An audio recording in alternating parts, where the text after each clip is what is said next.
Welcome back guys, hope you all are fine in your homes and waiting for the next videos on my channel. Today we will discuss about how to set default browser.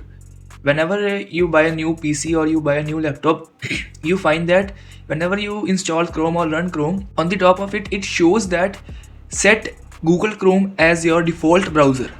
When you click on that, you might be get confused how to do that, so I will tell you the complete process how you can set default browser, or you can set any of the apps of the on your Microsoft Windows to set as default, so that whenever you use anything and you want to open that particular file folder in that application or software, it will directly open in that software. So first of all, you have to click on settings, then click default apps.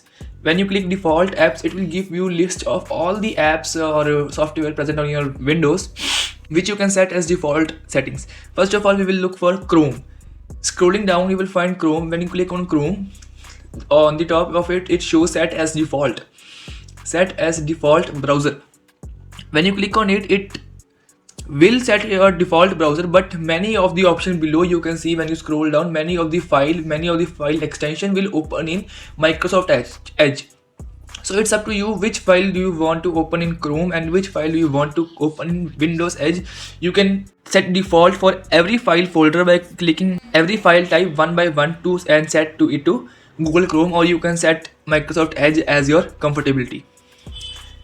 Like this, another apps are also available on my Windows and your Windows also. You can set any app on your Windows as a default app, like Photos, to open JPG PNG images in your Windows, so that it will always open by default in Photos.